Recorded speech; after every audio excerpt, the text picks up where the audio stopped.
നമ്മൾ വിചാരിക്കും ഈ നാട്ടിലാണ് ഏറ്റവും കൂടുതൽ പ്രശ്നമെന്ന്. കേരളത്തിലാണ് ഏറ്റവും കൂടുതൽ ഡ്രഗ്സ്. ശ്രദ്ധിച്ചു, മദ്രാസിൽ തമിഴ്നാട്ടിൽ ഇത്രയും പിടിക്കത്തില്ല, ബാംഗ്ലൂർ പിന്നെ ഉണ്ട് കുറെയൊക്കെ. പക്ഷെ അല്ലാതെ ബാക്കി സ്റ്റേറ്റിലോട്ടൊക്കെ നോക്കിക്കഴിഞ്ഞാൽ കഞ്ചാവിനൊന്നും വലിയ വിലയിലുള്ളൂ. പഞ്ചാബിലൊക്കെ കഞ്ചാവ് സുലഭം. പഞ്ചാബിൽ സുലഭം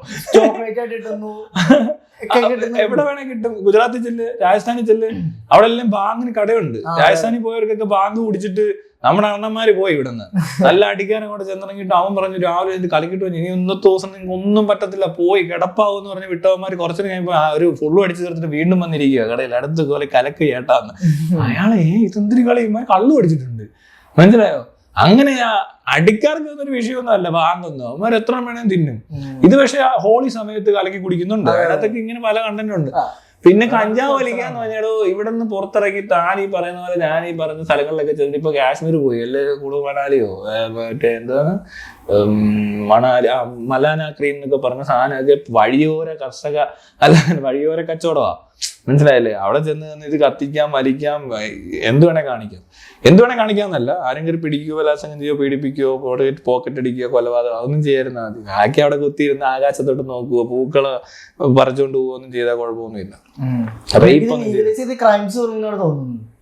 ലീഗലൈസ് ചെയ്താൽ ക്രൈം എന്ന് പറയുന്നത് കഞ്ചാവ് കടത്തി എന്നുള്ള ക്രൈം അങ്ങ് പറയും, കഞ്ചാവ് അടിച്ചെന്ന് പറഞ്ഞുകൊണ്ടുള്ള ക്രൈമും കുറയും, അല്ലാതെ വേറെ ക്രൈം ഒന്നും കുറയാൻ പോകുന്നില്ല. പിന്നെ ഒരു കാര്യമുണ്ട്, ലീഗലൈസ് ചെയ്ത കൺട്രോൾ കുറച്ചുകൂടെ കിട്ടുമെന്നുള്ളതാണ്.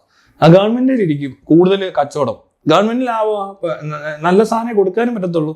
ഇത് ഇല്ലീഗലാക്കി കഴിഞ്ഞാൽ ഭയങ്കര എളുപ്പമാണ്. നീ അങ്ങ് ഇല്ലീഗലാന്ന് പറഞ്ഞ് നിന്നെ അങ്ങ് ഒഴിവാക്കുക, അല്ലെ കൊണ്ട് കുറ്റവാളിയാന്ന് പറഞ്ഞ് അടിച്ചിടുക. അത് ഭയങ്കര സിമ്പിളായി ഇപ്പൊ നടന്നുകൊണ്ടിരിക്കുന്നത്. ഇതിനെന്തിനാ ഗവൺമെന്റ്, മനസ്സിലായോ? ഇതിനൊന്നും ഗവൺമെന്റ് ആവശ്യമില്ല. നീ എന്ന് പറഞ്ഞ മനുഷ്യന് കഞ്ചാവ് അടിച്ചുകൊണ്ട് നിന്റെ വെൽബീയിങ് മൊത്തം നശിപ്പിക്കുക എന്നുള്ള ഉദ്ദേശത്തിൽ ഒരു ഗവൺമെന്റ് എന്തിനാ ഇരിക്കുന്നത് ഇങ്ങനെ? ഗവൺമെന്റാന്ന് പറഞ്ഞുകൊണ്ട് നിന്റെ നല്ലതിന് വേണ്ടിയിട്ടല്ലേ നോക്കണ്ടേ? നിനക്ക് എന്ത് വേണം നിനക്ക് ആയിക്കോട്ടെ, നിനക്ക് എന്തെങ്കിലും അസുഖം വന്നു, ഇതിലും മോശമാണ് ക്യാൻസർ എന്ന് പറഞ്ഞ രോഗമോ അല്ലെങ്കിൽ മറ്റെന്തെങ്കിലും അസുഖം ബാധിക്കുന്നത്.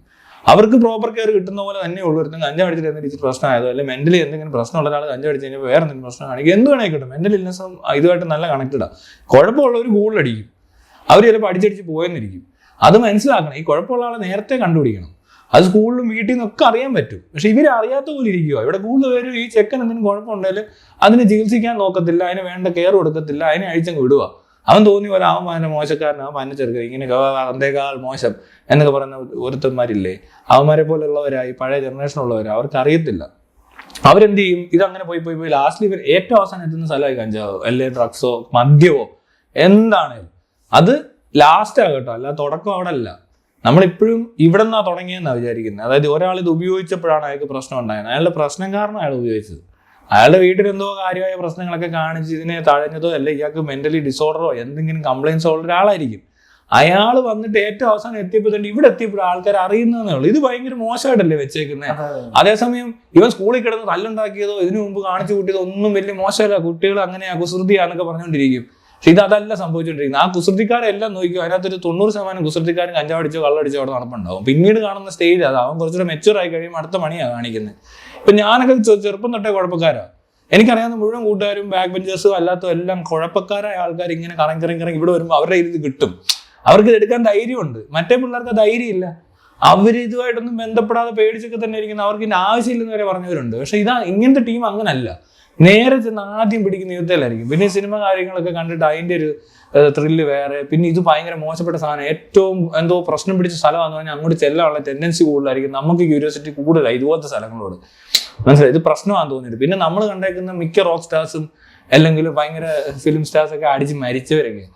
എനിക്ക് മറ്റേ ജിം മോറിസിനൊക്കെ ഭയങ്കര താല്പര്യമായിരുന്നു. പിന്നെ ലാസ്റ്റ് വന്നപ്പോൾ ആമി വൈൻഹൗസിനെയും ഭയങ്കര ഇഷ്ടപ്പെട്ടു. കാരണം ഡ്രഗ്സ് അടിച്ചൊക്കെ മരിച്ച് എന്നൊക്കെ പറയുമ്പോൾ നമ്മളിതൊക്കെ കാണുമല്ലോ, ഇതൊക്കെ വാർത്തകളല്ലേ. ഇതെല്ലാം കൂടെ കേട്ടിട്ട് മറ്റേതടിച്ചപ്പോൾ ഇങ്ങനായി, വേറത്തിന് ഇങ്ങനായി, വേറത്തിന് അങ്ങനെ, ഇതൊക്കെയാ കേൾക്കുന്നത്. പിന്നെ ഇത് അടിച്ചു കഴിഞ്ഞാൽ ഭയങ്കര സുഖം, ഇതെന്നാ അടിച്ചാൽ ഇത് കിട്ടുകയും ചെയ്യും. നമ്മളിവർ പറഞ്ഞ എല്ലാം തെറ്റാന്ന് തോന്നും നമുക്ക്. കാരണം എന്നാ, ഇത് അടിച്ചപ്പോൾ ഭയങ്കര രസമാണ്, ഭയങ്കര ചിരിയും സന്തോഷമൊക്കെ ആയിട്ട് കുറേ നാൾ ഇങ്ങനെ തള്ളിപ്പോവും. കുറച്ചാണെങ്കിൽ പിന്നെ ഇത് ഇല്ലാണ്ടാവുന്ന അവസ്ഥയിൽ ചിലർക്ക് ഭ്രാന്ത് പിടിക്കാറുണ്ട്. അതാ ഉപയോഗിക്കുന്ന പോലെ ഇരിക്കും. ഈ ഉപയോഗിക്കുന്ന സമയത്ത് കൂട്ടുകാരെ ശ്രദ്ധിച്ച് അറിയാൻ പറ്റും. നമ്മുടെ കൂട്ടത്തിൽ ഒരാൾ എപ്പോഴും ഒരു എന്തടിച്ചാലും കൂടുതലടിക്കുന്നിടത്തും കാണും. അങ്ങനെ അവനെ വീട്ടുകാരെ അറിയിക്കണം, അല്ലെങ്കിൽ അവൻ്റെ വീട്ടുകാർക്ക് മനസ്സിലാണ്. അതുപോലെ തന്നെ അവനെ ആശുപത്രിയിൽ എത്തിക്കണം. ഈ ടെൻഡൻസി കാണിക്കുമ്പോൾ തന്നെ അതാ ഉത്തരവാദിത്വം, അതറിയണമെന്നാണ് ഞാൻ പറയുന്നത്. ഇപ്പൊ അടിക്കുന്നത് അത്ര വലിയ കുഴപ്പമില്ല. അടിക്കുന്നവൻ ഒരുത്തൻ സേഫ് ആണെന്ന് പറഞ്ഞാൽ മറ്റവനെ കൂടെ ശ്രദ്ധിക്കണം. അവന് കൂടുതലടിക്കുന്നവനാ, ഇവനെന്തോ പ്രശ്നമുള്ളത്, ഇവനെ അടിക്കാൻ നിരുത്സാഹപ്പെടുത്തണം, സുഹൃത്തുക്കളെ ശ്രദ്ധിക്കണം, പോരാത്തതിന് അവനെ ആശുപത്രിയിൽ എത്തിക്കുകയും വേണം. കാരണം ഇവനാണ് ടെൻഡൻസി ഉള്ള ആ കൂട്ടത്തിൽ. അവൻ കാരണം ചിലപ്പോൾ ഈ ബാക്കിയുള്ളവർ കൂടെ പേരുദോഷം ഉണ്ടായിരിക്കും ഇനി ശ്രദ്ധിച്ചില്ലെങ്കിൽ. അങ്ങനെയുള്ള കമ്പനി പിടിക്കരുത്, അല്ലെങ്കിൽ അയാളെ പിന്നെ നമ്മുടെ കൂടുതൽ കൂട്ടരുത്.